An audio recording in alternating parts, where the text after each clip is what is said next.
нағыз ұстазы, қазақ халқын оятуға тырысқан, қазақтарды қазақты сүюге үйретті. Оның қазақ халқына қосқан үлесі шексіз.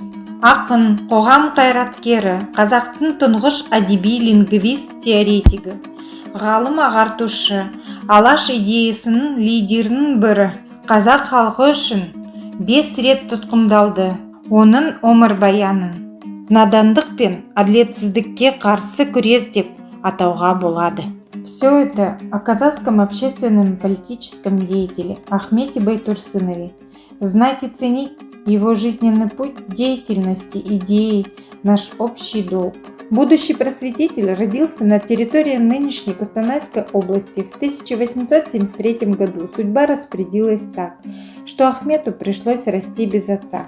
Подрастающий Ахмет посвятил юность не работе на пастбище и не забавам, присущим подросткам, а самообразованию. Сначала он окончил русско-казахскую школу, основанную Ибраимом Алтынсариным в Тургае, затем Оренбургское училище. Так Байтурсынов стал педагогом в Актюбинской, Каракалинском и Костанайском уездах. Во время работы учителем Ахмет повстречал любовь своей жизни – дочь лесника Александру Ивановну. Правда, под этим именем ее впоследствии мало кто знал.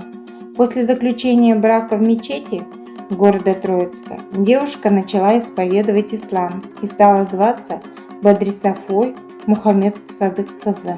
Ахмет Байтурсынов был первым редактором газеты «Казах», автором первого казахского букваря, провел языковую реформу, создал собственный алфавит.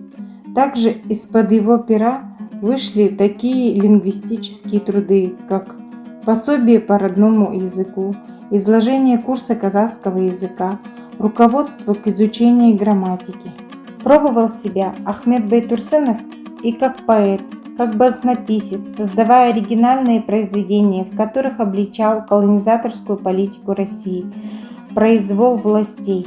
Имя Байтурсынова связано с созданием Алаш-Орды и партии Алаш. Он был одним из авторов программы партии, ключевой идеи, которой было созданием казахской автономии. За участие в деятельности партии на Байтурсынова началась охота, последовали один арест за другим.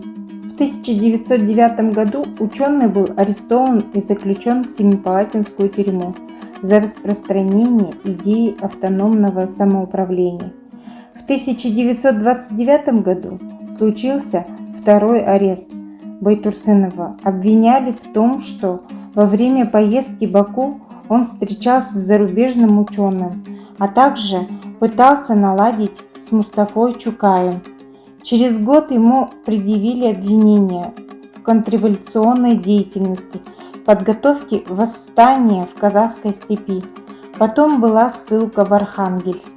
В Алма-Ату Ахмет Байтурсынов вернулся в 1934 году, однако спустя 3 года, в 1937 году, поднялась новая волна сталинских репрессий. Байтурсынова и других представителей интеллигенции арестовали и приговорили к высшей мере наказания – к расстрелу. Имя Ахмета Байтурсынова было реабилитировано только в 1988 году. Сегодня в честь него названы улицы во многих городах Казахстана, установлены памятники. В нашем областном центре, городе Костанае, его именем назван Государственный университет.